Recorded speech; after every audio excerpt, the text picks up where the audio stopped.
प्रभु यीशु मसीह के नाम में मेरा आप सबको जय मसीह की। बाइबल जो खुदावंद का वचन है ज्ञान से भरी हुई है। मैं आपके साथ बात करूंगी पैथ्स ऑफ द सी। अगर आप पढ़े साम्स चैप्टर 8 वर्स 8, ऐसा लिखा है, the birds of the heavens and the fish of the seas wherever passes along the paths of the seas। तो इस आयत में जिक्र आता है paths of the seas, मतलब समुंदर में रास्ते हैं। तो दाऊद नबी के मुताबिक समुंदर में रास्ते होते हैं। तो ये बात मैथ्यू मोरे को डीपली टच कर गई 1800 में, मिड 1800 में। मैथ्यू मोरे एक बहुत फेमस स्कॉलर था जो अमेरिकन एस्ट्रोनॉमर था और हिस्टोरियन भी था, और वो मीटोरोलॉजिस्ट भी था, मतलब वो वेदर और एटमॉस्फेयर में एक्सपर्ट था, और वो कार्टोग्राफर भी था। तो मतलब ये है कि वो मैप्स और चार्ट की नॉलेज भी रखते थे, और फिर वो ऑथर और जियोलॉजिस्ट भी थे। He was highly intelligent man. वो एजुकेटर, यूएस नेवी में भी काम करते थे, और फिर ये ओशनग्राफर, बाइबल बिलीवर थे। इसके अलावा और भी बहुत सारी क्वालिटीज इनके अंदर पाई जाती थी। इसके बाद इन्होंने इसकी स्टडी करनी शुरू कर दी। इन्होंने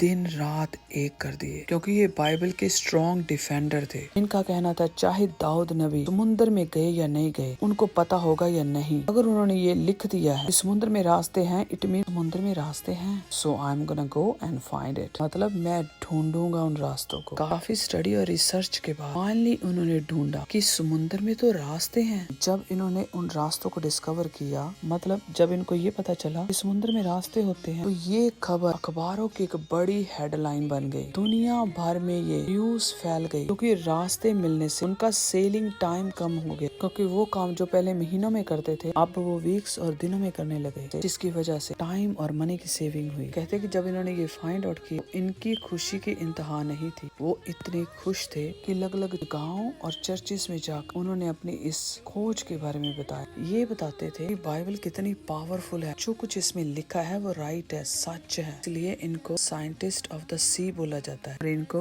दी पैथ फाइंडर ऑफ द सी भी कहा जाता है। ये इनका निकनेम है, और एक बहुत बड़े साइंटिस्ट थे जिन्होंने बाइबल को एक्यूरेट प्रोक्लेम किया है साइंटिफिकली। आपके सामने पढ़ूंगी जो इन्होंने बाइबल के बारे में बोला है। The Bible is true and the science is true, he said, and therefore the truth of the other if truly red proves the truth of each other. इसी तरह से बहुत ऐसे और भी साइंटिस्ट हैं जिन्होंने ये लिखा है, अगर आप ऑनेस्टी से स्टडी करें नाम की और साइंस की, आपको पता चलेगा बाइबल जो कुछ भी बताती है वो राइट है। साइंस कम्प्लीटली 100% बाइबल को सपोर्ट करती है। नेक्स्ट एक और फैक्टर आपके साथ शेयर करूंगी जेनेसिस में से। आपके सामने पढ़ूंगी उत्पत्ति जेनेसिस 6:15। इस ढंग से तो उसको बनाना, जहाज की लंबाई 300 हाथ, चौड़ाई 50 हाथ और ऊंचाई 30 हाथ की हो। यहाँ पर बात हो रही है नूहा की किश्ती के बारे में। खुदा ने नूहा को एक डिजाइन दिया किश्ती को बनाने के लिए। खुदा ने नूहा और उसकी फैमिली को, क्योंकि खुदा दुनिया को खत्म करने जा रहा था फ्लड के साथ, क्योंकि गुनाह बहुत बढ़ गया था और लोग रिबेलियस थे, इसलिए नूहा और उसकी फैमिली को बचाने के लिए खुदा ने उसको हुक्म दिया किश्ती बनाने के लिए। खुदा ने उस शिप को बनाने के लिए मेजरमेंट भी बताई। खुदा ने कहा जहाज की लंबाई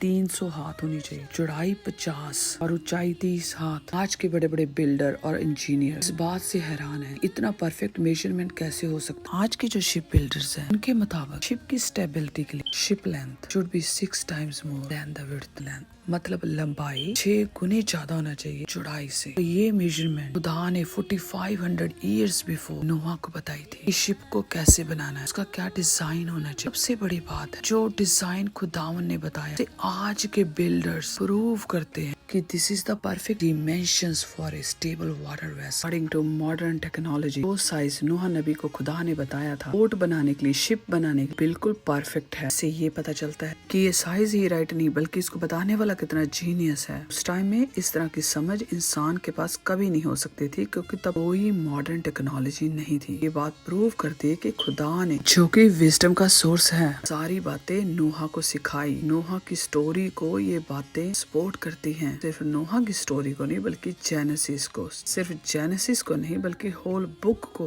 बाइबल को सपोर्ट करती है। बाइबल के अंदर दी हुई इंफॉर्मेशन सिर्फ राइट ही नहीं बल्कि खुदा की तरफ से है। नूहा के फ्लड के बारे में एक और बात है जो साइंटिस्ट ने प्रूव की। अगर आप पढ़े अय्यूब 38 वर्स 29 to 30, तो इसमें अय्यूब नबी आइस की बात करता है, बर्फ की। और अगर आप पढ़े जॉब अय्यूब 37:10, इसमें भी अय्यूब नबी आइस का जिक्र किया। बाइबल में ये बताती है कि फ्लड से डिफरेंट एनवायरनमेंट था, मतलब अर्थ वाज सब ट्रॉपिकल, गर्म मौसम था, यानी warm wet hot mild winter. Flood के बाद चेंज हो गया, क्योंकि फ्लड के बाद बाइबल मेंशन करती आइस के बारे में, मतलब आइस एज शुरू हुई फ्लड के बाद। इस बात को साइंटिस्ट एक्सेप्ट करते हैं और साइंटिस्ट ने इस बात को प्रूव किया है। बहुत सारा पानी आने की वजह से एनवायरनमेंट चेंज हो गया। इसमें थोड़ी और भी डीप स्टडी है, लेकिन पॉइंट इतना है कि साइंटिस्ट बात को सपोर्ट करते हैं जो बाइबल में लिखी गई है। और इस तरह से अय्यूब की किताब में बहुत ऐसी ज्ञान भरी बातें हैं जो खुदा ने अय्यूब को बताई, जिनमें से मैंने बहुत थोड़ी सी इंफॉर्मेशन आपके साथ शेयर की है। God bless all of you.